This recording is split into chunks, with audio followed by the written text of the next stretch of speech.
Olá, pessoal! Hoje nós vamos falar um pouquinho sobre os tipos de fermentação. Mas antes disso, me preocupa muito uma coisa. Qual é o tempo de fermentação? Qual é o tempo de descanso? Qual é o tempo da esponja? O de descanso até você consegue definir que seja, dependendo do processo, uma bola descansa 20 minutos, o descanso de uma esponja pode ser 40 minutos, pode ser 1 hora, pode ser 2 horas. Vai depender tudo do quê? Temperatura ambiente, quanto você botou de fermento, se acelerou ou diminuiu. Se é uma fermentação natural, pior ainda. Você pegar o fermento natural, colocou, vai demorar aproximadamente 6 horas. O fermento está um pouquinho mais ativo, pula para 8. E o ambiente tem muitas bactérias, isso conta também, pula para 10. Está muito calor, pula para 12. Mas você falou que era 6 horas, Joaquim. Então, é isso aí. Você não pode se bitolar e falar, não, é 6 horas, tem que ser 6 horas. Melhor coisa, você apreciar, olhar, observar volume do pão, volume da esponja, borbolhas na esponja, volume do teu fermento natural, bolhas no teu fermento natural e o toque do dedinho. Isso é imprescindível. Você tem que se acostumar pelo toque com o dedo, ver. E tá bom. Por exemplo, um ponto de massa, eu olho assim e a massa tá boa. Às vezes eu só pego para ver se a umidade dela tá legal. Mas você olhando a massa, tá bem lisinha, bateu mais ou menos o tempo que você acha que tem que bater, vai fundo. Mas isso só o tempo que vai nos trazer a experiência, ok? Espero que tenha sido esclarecedor. Nos nossos vídeos, nós vamos botar um tempo aproximado, mas não se bitole nesse tempo, tá? Que senão você vai depois me culpar, né? Eu estou mostrando a vocês uma maneira de pensar para você poder sair de situações esquisitas. Ok? Então vamos falar um pouquinho dos tipos de fermentação. São 4 fermentações principais. Acética. Acética é do CO2. Dióxido de carbono. Ela está sempre presente aí nos nossos pães. Temos a alcoólica, que quer dizer álcool. Aqui tem vários tipos de reações, aqui tem vários tipos de reação. A alcoólica, eu gosto, em alguns tipos de pães, colocar um pouco de uma cachaçinha. Um uísque, um rum, né, uma própria cachaça, uma vodka. Fica legal, porque você vai estar acentuando o sabor. Esse é o principal mote. O álcool presente na massa que você colocou, ele vai evaporar e vai ficar só o sabor. Temos a fermentação lática, de leite. E quando você coloca o leite na tua massa, você tem isso presente, você enriquece a massa e vai dar sabor. Tá? Então, são as características aí da fermentação lática. Essa fermentação ela é responsável por desativar substâncias responsáveis pela alergia ao glúten que afeta os celíacos. Importantíssimo, tá? E eu li, foi ontem, e relendo lá o livro do Andrew Whiteley de 2013 que eu ganhei, então, cada vez que eu leio, eu vejo coisas novas, né?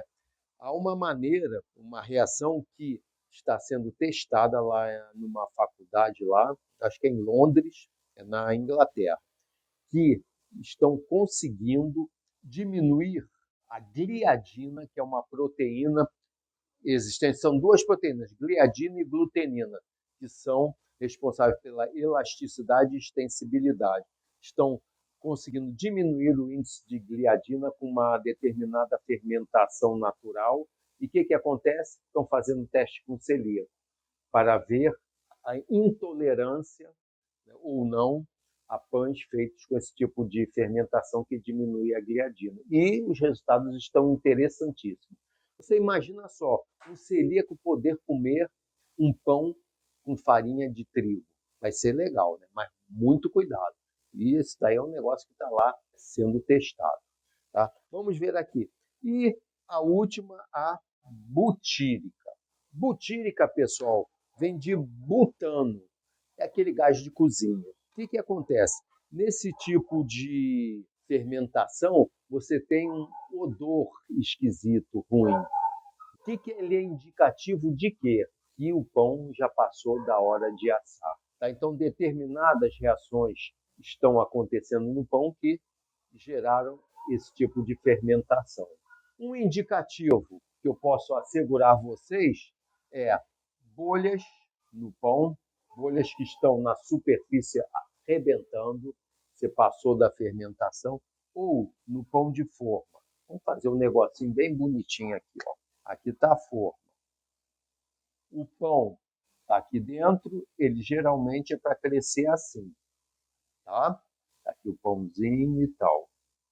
E passou da fermentação, o que acontece? Ele começa a descer aqui, ó, vai fazendo assim. E aí você vai ter esse...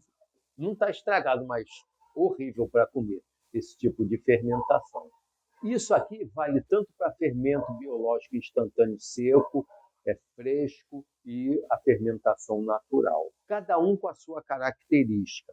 O fermento natural, eu gosto muito, dependendo de região para região, de cereal para cereal, a farinha de trigo ou farinha de centeio ou de espelta que você vai colocar nele, ele varia totalmente. Há um muito famoso que é lá de São Francisco, né, nos Estados Unidos, é o São Franciscense. Dizem que é único. Não, também o que eu faço aqui é único. Eu só tenho aqui porque o meu ambiente é diferente e leva a minha assinatura, porque quando eu faço fermento natural, eu boto uns negocinhos lá que eu gosto. Só cereal, eu não coloco nada de maçã, uva, pera, nada disso. E, interessante, a gente vai lembrando, alcoólica é muito legal. Você, quando abrir o teu armário lá, que você estiver deixando a fermentação, vem aquele cheiro de álcool. Aí você fala, está na fermentação alcoólica. Você facilmente vai sentir isso. Pessoal, agora que nós acabamos de falar sobre os 4 tipos de fermentação, há algumas coisas muito interessantes. Essa fermentação que tem um pão aí que é feito rapidamente, o que acontece?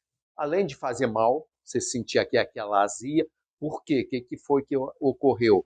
O pão não foi dado tempo a ele para que ocorressem determinadas reações enzimáticas.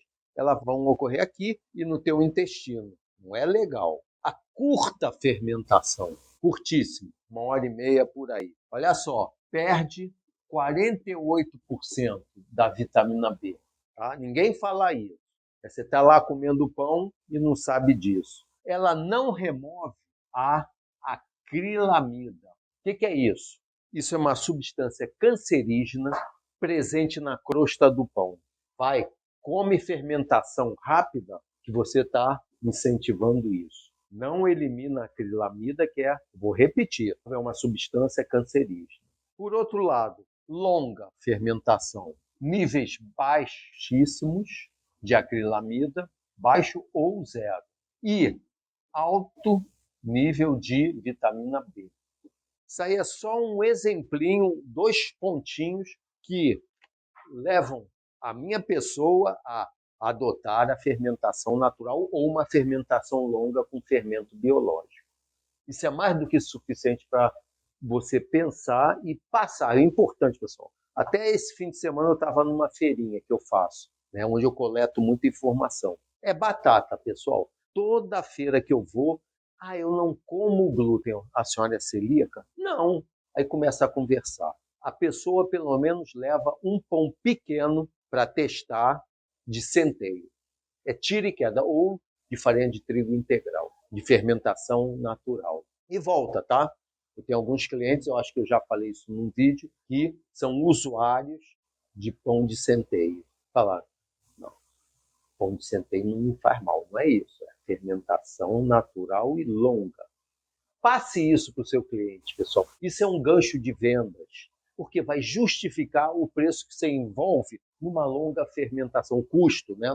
E o preço que você vai cobrar. Por quê? É tempo que você deixa na geladeira, o teu levain, é tempo de armário, é que você fica vigiando. Então, o preço tem que ser diferente, a precificação para uma longa fermentação tem que ser diferente, independente se é com uma farinha mais cara ou mais barata. Tá? Então, você tem que justificar isso para o teu cliente. Aqui estão alguns argumentos. Espero que tenha ajudado vocês. Um grande abraço.